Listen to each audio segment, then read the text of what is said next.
الحمدللہ رب العالمین والصلاة والسلام علی سید الانبیاء والمرسلین اما بعد فاعوذ باللہ من الشیطان الرجیم بسم اللہ الرحمن الرحیم اللہم صل علی سیدنا و مولانا محمد وعلی آل سیدنا و مولانا محمد واصحاب سیدنا و مولانا محمد وبارک وسلم وصلی علیہ۔ تمام تعریفیں اللہ وحدہ لا شریک کے لیے ہیں جو تمام کائنات کا خالق اور مالک ہے۔ درود لامحدود پیارے آقا صلی اللہ علیہ وآلہ وسلم کی ذات بابرکت پر۔ سیرت انبیاء علیہ الصلوۃ والسلام کے ناظرین، ہمارا جو سلسلہ ہے حضرت آدم علیہ الصلوۃ والسلام کی سیرت کا، وہ جاری و ساری ہے۔ آج میں مزید اس کا آگے والا جو حصہ ہے جہاں سے ہم نے بات ختم کی تھی، آگے بات کرنے کی کوشش کریں گے۔ فرشتوں کے فضائل پہ میں نے بات کی تھی، تو حضرت عبداللہ ابن عباس رضی اللہ تعالیٰ عنہ نے کہا کہ اللہ تعالیٰ لیلۃ القدر میں حضرت جبرائیل علیہ السلام کو حکم دیتا ہے کہ وہ سدرۃ المنتہا سے 70,000 فرشتے لے کر زمین پر جائیں۔ ان کے ساتھ نور کے جھنڈے ہوتے ہیں۔ جب وہ زمین پر اترتے ہیں تو جبرائیل علیہ السلام اور باقی فرشتے 4 جگہوں پر اپنے جھنڈے گاڑ دیتے ہیں۔ نمبر 1 کعبہ معظمہ پر، نمبر 2 سرکار مدینہ صلی اللہ علیہ وآلہ وسلم کے روضہ اقدس پر، نمبر 3 بیت المقدس پر، نمبر 4 طور سینا کی مسجد پر۔ پھر حضرت جبرائیل علیہ السلام کہتے ہیں کہ زمین پر پھیل جاؤ۔ پھر تمام فرشتے زمین پر پھیل جاتے ہیں۔ جس مکان یا خیمے یا پتھر یا کسی کشتی میں غیر جہاں بھی کوئی مسلمان مرد یا عورت ہو، وہاں فرشتے پہنچ جاتے ہیں۔ ہاں، جس گھر میں کتا، خنزیر، شراب ہو، تصاویر ہو، مجسمے ہوں، کوئی شخص زناکاری ہو، غسل نہ کیا ہو، وہاں فرشتے نہیں پہنچتے۔ اس کے علاوہ فرشتے ان تمام جگہوں پر پوری دنیا میں پھیل جاتے ہیں اور تسبیح و تحلیل کرتے ہیں، کلمہ پڑھتے ہیں اور رسول اللہ صلی اللہ علیہ وآلہ وسلم کی امت کے لیے استغفار کرتے ہیں۔ اور جب فجر ہو جاتی ہے تو آسمانوں پر چلے جاتے ہیں، اور جب پہلے آسمان کے فرشتوں سے ملاقات ہوتی ہے تو پہلے آسمان والے فرشتے پوچھتے ہیں کہ تم کہاں سے آئے ہو؟ فرشتے کہتے ہیں ہم دنیا میں تھے، کیونکہ آج محمد صلی اللہ علیہ وآلہ وسلم کی امت کی لیلۃ القدر کی رات تھی۔ آسمان دنیا کے فرشتے کہتے ہیں اللہ تعالیٰ نے پیارے آقا صلی اللہ علیہ وآلہ وسلم کی امت کے بارے میں آج کیا کہا؟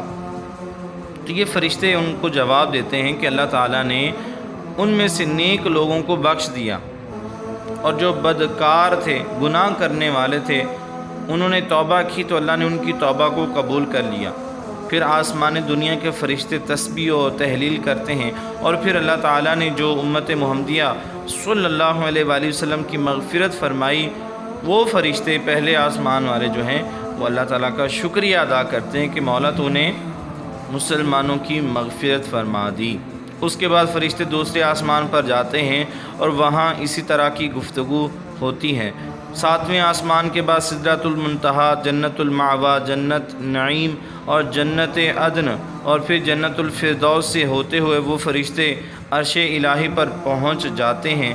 وہاں عرش الہی آپ صلی اللہ علیہ وآلہ وسلم کی امت کی مغفرت پر شکریہ ادا کرے گا اور کہے گا اے اللہ عز و جل، مجھے خبر پہنچی ہے کہ جو رات گزر گئی تو نے محمد صلی اللہ علیہ وآلہ وسلم کی امت کے جو نیک لوگ ہیں ان کو بخش دیا، اور جو گناہ گار ہیں ان کی تو نے بخشش فرما دی، ان کی توبہ کو تو نے قبول فرما لیا۔ تو اللہ تعالیٰ فرمائے گا اے عرش، تم نے سچ سنا۔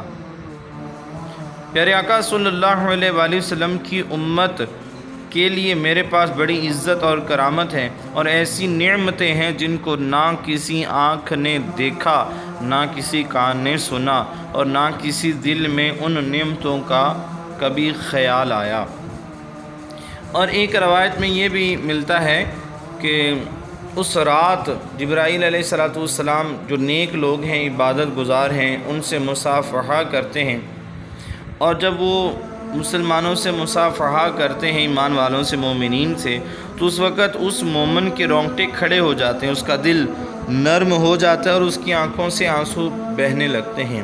یہ اس بات کی علامت ہے کہ اس وقت جبرائیل علیہ السلام اس شخص سے مصافحہ کر رہے ہیں۔ تو پیارے دوستو، دیکھا آپ نے کہ اللہ تعالیٰ نے مسلمان کو کتنا رتبہ عطا فرمایا، کتنی عزت، اور اللہ تعالیٰ نے کتنا شرف عطا فرمایا کہ فرشتے انسان کی زیارت کے لیے آتے ہیں، اس کے ساتھ مصافحہ کرتے ہیں اور اس کے لیے مغفرت کی دعا کرتے ہیں۔ اور فرشتے، میں نے پچھلی ویڈیو میں بھی آپ سے یہ شیئر کیا تھا کہ جو فرشتے یہ سب سے زیادہ جو خیر خواہ ہیں وہ مسلمانوں کے، ایمان والوں کے، اور سب سے زیادہ جو بڑا دشمن ہے وہ شیطان ہے مسلمانوں کا، ایمان والوں کا۔ تو یہ جو فرشتے ہیں یہ ہمارے لیے ایک رحمت ہے، کیونکہ اللہ تعالیٰ ان کی دعا کو رد نہیں کرتا۔ ہم انسان ہیں، جب ہماری بخشش ہوتی ہے تو اللہ تعالیٰ کا عرش شکریہ ادا کر رہا ہے، اللہ تعالیٰ کا، فرشتے اللہ تعالیٰ کا، پہلے آسمان والے، دوسرے، تیسرے، چوتھے، پانچویں، چھٹے، ساتویں آسمان والے فرشتے، آگے پھر جنت کے جو فرشتے ہیں، اسی طرح سلسلہ چلتا جاتا ہے عرش تک۔ جتنے بھی فرشتے ہیں وہ رب کا شکر ادا کرتے ہیں کہ مالک تو نے امت محمدیہ صلی اللہ علیہ وآلہ وسلم کی مغفرت فرما دی، اور جو گناہ گار تھے ان کی تو نے توبہ کو قبول فرما لیا۔ آپ اندازہ کریں کہ اتنی خوشی شاید کسی اور کو نہ ہو جتنی خوشی ان فرشتوں کی ہوتی ہے۔ تو لہٰذا یہ فرشتے جب انسان پیدا ہونے لگا تو ان کو کوئی غصہ نہیں آیا تھا، بلکہ انہوں نے ایک سوالیہ طور پر اللہ تعالیٰ سے یہ سوال کیا تھا کہ الہی تو ان کو کیوں پیدا کرے گا؟ تو پھر اللہ تعالیٰ نے فرمایا تھا کہ جو میں جانتا ہوں وہ تم نہیں جانتے۔ تو بعد میں بہت ساری جو چیزیں تھیں ان سے پردہ اٹھایا گیا، تو واقعی جو فرشتے تھے پھر اس امت سے بے پناہ محبت کرنے والے ہیں، اور ہر انسان کا جو کام ہے یہ فرشتوں کی ذمہ داری ہے، مختلف ڈیوٹیاں ہوتی ہیں فرشتوں کی۔ اناج پیدائش جب ہوتی ہے اناج کی، وہاں سے لے کر اس کے منہ تک لے کر جانے تک فرشتے کی ڈیوٹی ہوتی ہے۔ فرشتے ہمارے لیے ہمارے گناہ لکھتے ہیں، ہماری نیکیاں لکھتے ہیں، ہمارے لیے بارش برساتے ہیں۔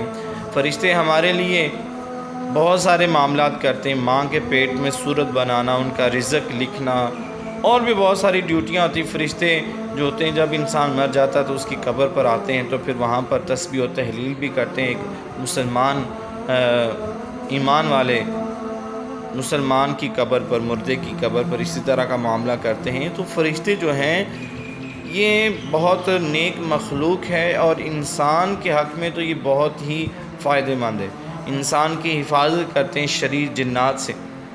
ہر لحاظ سے ان کی ڈیوٹیاں، جہاں پر ذکر اذکار ہوتا ہے یہ فرشتے ان کا ذکر سنتے ایمان والوں کا، اور پھر اللہ کی بارگاہ میں بتاتے ہیں کہ مولا ہم نے تیرے نیک بندوں کو ذکر کرتے ہوئے سنا، وہ کیا مانگتے تھے، وہ کس چیز سے مطلب کہ پناہ چاہتے تھے، وہ سارا ذکر۔ یہ ایک لمبی طویل حدیث مبارکہ، میں اس کا ذکر نہیں کروں گا، اشارہ ہی آپ لوگ سمجھ بھی گئے ہوں گے۔ تو یہ فرشتے ہیں جو انسان کا بھلا چاہتے ہیں۔ تو جب اللہ تعالیٰ نے آدم علیہ السلام کو پیدا فرما لیا تو روایت میں آتا ہے کہ حضرت آدم علیہ السلام کو مختلف جو قسم کی مٹیاں تھیں ان سے پیدا کیا گیا۔ سب سے پہلے اللہ تعالیٰ نے جبرائیل علیہ السلام کو زمین پر بھیجا اور فرمایا کہ جب وہاں سے مختلف اقسام کی مٹی لے کر آؤ۔ جبرائیل علیہ السلام زمین پر آتے ہیں، تشریف لے کے آتے ہیں، تو زمین پناہ طلب کرتی ہے اللہ تعالیٰ کی کہ میں پناہ چاہتی ہوں کہ میرے سے کوئی زمین کا ٹکڑا الگ کیا جائے اور پھر اس کو جہنم میں ڈال دیا جائے، تو میں اس سے پناہ چاہتی ہوں۔ جبرائیل علیہ السلام نے جب یہ سنا تو انہوں نے ان کو پناہ دی اور واپس پلٹ آئے۔ پھر اللہ تعالیٰ نے میکائیل علیہ السلام کو بھیجا اور ان کے ساتھ بھی یہی معاملہ ہوا، اور تیسری بار پھر اللہ تعالیٰ نے حضرت اسرائیل علیہ السلام کو بھیجا، تو اسرائیل علیہ السلام کے ساتھ بھی زمین کا وہی مکالمہ ہوا، گفتگو ہوئی۔ تو حضرت اسرائیل علیہ السلام نے انکار فرمایا کہ میں اپنے رب کے حکم کا تابع دار ہوں، میں ضرور مٹی لے کے جاؤں گا۔ پھر آپ نے مختلف جگہوں سے مٹی کو لیا اور پھر ان کو آپس میں غلط ملط کیا، مکس کیا، اور پھر وہ مٹی جو تھی اللہ تعالیٰ کی بارگاہ میں پیش کی۔ پھر حکم ہوا کہ اس مٹی کو گیلا کیا جائے۔ ایک روایت میں آتا ہے کہ 39 دن 39 راتیں 39 دن اس کے اوپر غم اور رنج و غم کی بارش ہوتی رہی، اور پھر ایک دن اور رات اس کے اوپر خوشی کی بارش ہوئی۔ یہی وجہ ہے کہ انسان کی فطرت میں ہے کہ اس کو غم زیادہ ہیں اور خوشی کم ہے۔ مختلف طرح سے اس کے اندر مختلف پانیوں سے اس مٹی کو مکس کیا گیا، پھر اس کو چھوڑ دیا گیا۔ ایک روایت میں آتا ہے کہ 40 سال تک اس کو چھوڑ دیا گیا اور اس کا رنگ سیاہ ہو گیا۔ شیطان جب وہاں سے ابلیس جب گزرتا تھا تو اس کو ٹھوکر مارتا تھا تو اس میں بجنے کی آواز آتی تھی، جس سے فرشتے خوف زدہ ہوتے تھے۔ تو جو ابلیس تھا یہ فرشتوں کو تسلی دینے کے لیے کہا کرتا تھا کہ اگر اللہ تعالیٰ نے مجھے اس کے تابع کیا، یہ میرے تابع ہو گئی مٹی، تو میں اس کو ختم کر دوں گا۔ اور کہا کرتا تھا کہ اللہ تعالیٰ نے اس پتلے کو کسی خاص مقصد کے لیے تخلیق کیا ہے، بنایا ہے، جو میں نہیں جانتا۔ میرے سیرت انبیاء علیہ الصلوۃ والسلام کے ناظرین 11 منٹ کی ویڈیو بن چکی ہے، میں اسی پہ اکتفا کروں گا اور اس سے آگے کی جو گفتگو انشاءاللہ اگلے ایپیسوڈ میں آپ کے ساتھ شیئر کروں گا۔ اللہ رب العزت کی بارگاہ میں دعا ہے کہ اللہ تعالی ہم سب کو انبیاء علیہ الصلوۃ والسلام سے محبت اور ان کا ادب نصیب فرمائے، ان کا ذکر کرنے سننے کی توفیق عطا فرمائے۔ وما علینا الا البلاغ المبین۔